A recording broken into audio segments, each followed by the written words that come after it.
Your legs don't lose strength all at once. It happens quietly, almost politely, slipping into your life long before you realize anything has changed.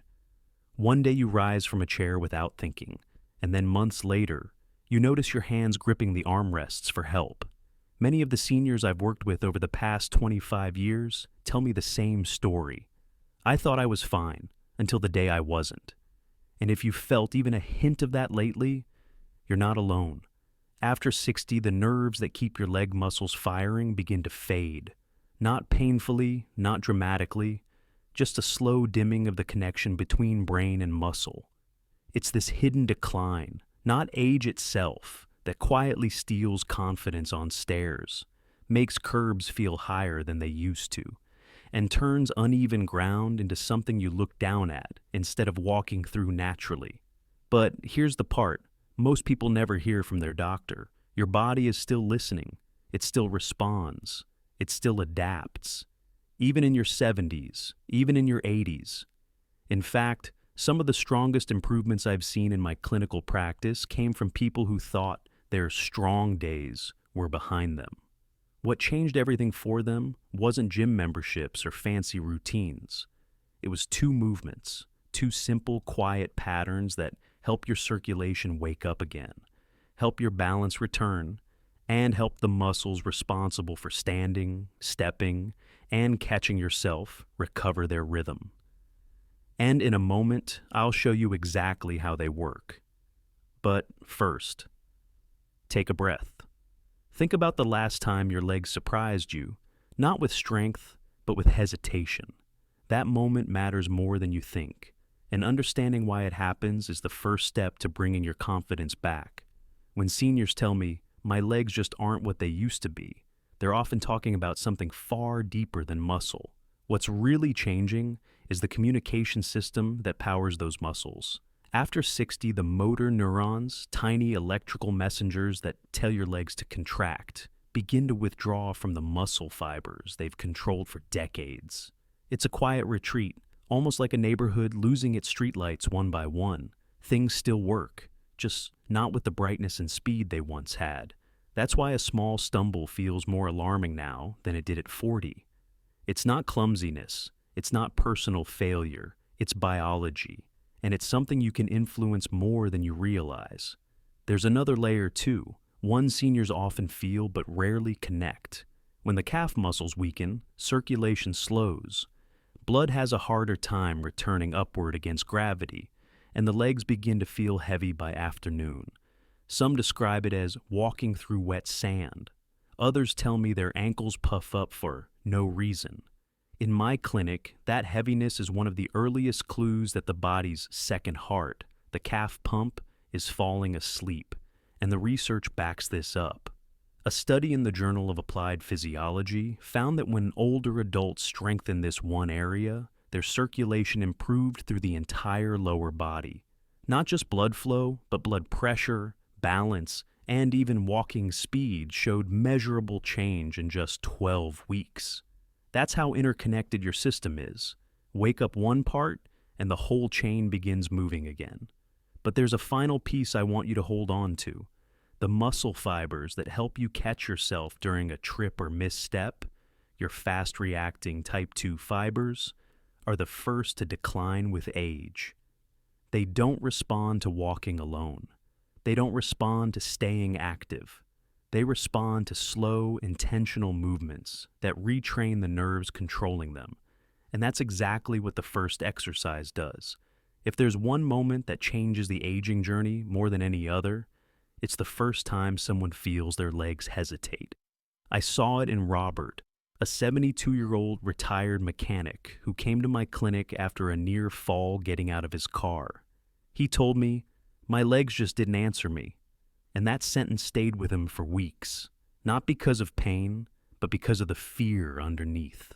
That fear of losing control of your own body is something far too many seniors carry silently. But when I watched him move, when I listened to his steps and the subtle delay in each transition, I knew exactly where to begin. These two exercises don't just strengthen the legs, they retrain the signals that help you stay steady, confident, and safe. and they're simple enough to do right at home. Let's start with the first.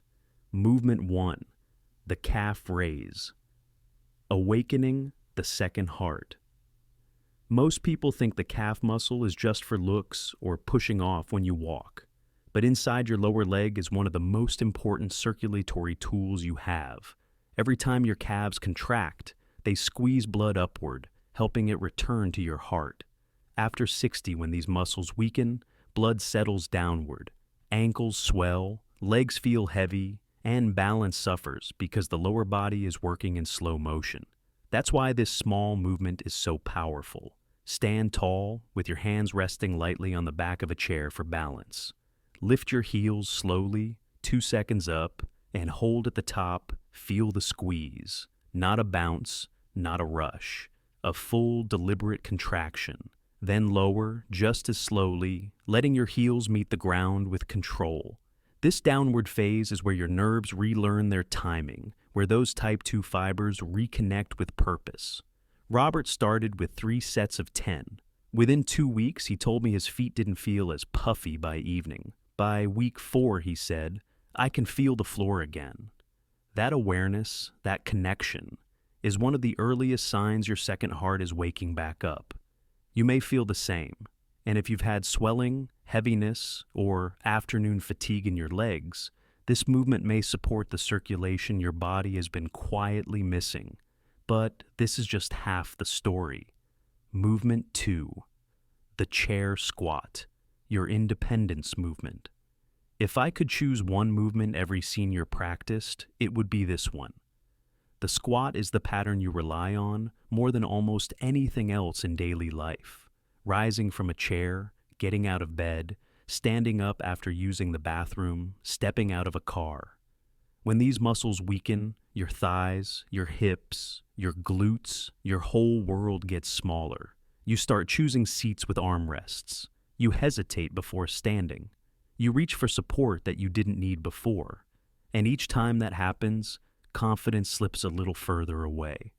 But this movement helps restore what age tries to take. Stand in front of a sturdy chair, feet hip-width apart, chest lifted, hips move back first, as if you're gently reaching for the chair behind you.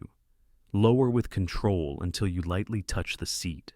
Pause for a breath, then press through your heels and rise. Slow, steady, intentional, not a drop. A descent. A study in the Journal of Strength and Conditioning Research followed older adults who practiced this twice a week. Their leg strength increased by an average of 32% in 4 months. But more importantly, their confidence, their willingness to move freely, grew even more. Robert felt this too. Around week 6, he shared something that made me smile. I stopped using my hands to get off the couch. For many seniors, that is the moment they realize strength can return. Before we move on, take a second to check in with yourself. Have you noticed needing your arms more when you stand? Have stairs felt different lately? If so, you're not alone, and nothing is wrong with you. Your body is simply asking for a rhythm it still remembers. And in just a moment, I'll show you how to make these movements safer, smoother, and even more effective, especially if you have knee pain, balance concerns, or arthritis.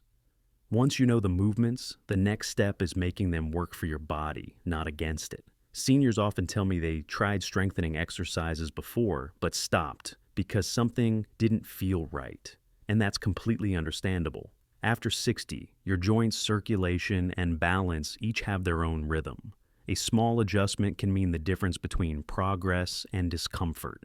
The first thing I want you to remember is this: warm joints respond better. Try these movements after a short walk around the house, a warm shower, or even a few minutes of gentle ankle and hip circles. When your tissues are warm, the nerves fire more easily, and the muscles glide instead of resist. If you deal with knee arthritis, make the chair squat friendlier by keeping the chair slightly higher. At first, you're not trying to prove anything. You're building a foundation. And if your knees feel sensitive, shift your focus to pushing your hips back rather than bending your knees forward. That one cue alone helps many seniors move with far less pressure on the joints. For those who experience dizziness when standing quickly, which is common with age-related blood pressure changes, pause at the top of each repetition. Let your vision settle. Treat it as part of the movement, not an interruption. Your brain and circulation appreciate the extra second. If balance is a concern, it's perfectly appropriate to place a chair on either side of you or to perform the calf raises near a countertop you can hold lightly. Support doesn't weaken the exercise. It frees your body to perform the movement correctly and confidently. Some seniors also ask, can I do these if I'm on blood pressure medication or blood thinners? And the answer is, these are generally gentle, controlled movements, but it's always wise to discuss new routines with your healthcare provider, especially if you've had recent surgery, joint injections, or heart concerns. Here's what matters most: consistency, not intensity. Small steps, repeated often, build strength that lasts. In the next part, we'll bring everything together, and I'll share the emotional piece most seniors don't realize they're carrying until their strength begins to return. There's a moment I've seen in so many seniors when their strength begins to return, not the moment they finish a set, and not even when the exercise starts feeling easier. It's quieter than that. It's when they stand up from a chair and realize they didn't have to think about it. No hesitation, no planning, no bracing. Just standing, naturally, smoothly, the way their body used to move before the fear of falling crept in. Robert described it perfectly. About 8 weeks into his routine, he said, "I didn't even notice. My body just did it." And there's something deeply human about that. Independence isn't measured in miles or hours at the gym. It's measured in all the moments you move without fear. If you begin these two movements, slowly, gently, at your own pace, you'll be giving your legs more than strength. You'll be giving your nervous system a reason to reconnect. You'll be giving your circulation a rhythm to follow again. You'll be giving yourself a little more of the life you want to keep living. And the truth is, you're not doing this just for strength. You're doing it so you can keep showing up for the people who matter most. Every bit of steadiness you gain ripples outward to your family, your friends, your own sense of confidence. If this helped you in any way, I'd love to hear one small win or challenge in the comments. You'd be surprised how many people your words will encourage. And if you'd like to walk this journey with a community focused on staying strong, steady, and independent, consider joining us here. There's plenty ahead, and your body, no matter your age, is still capable of surprising you.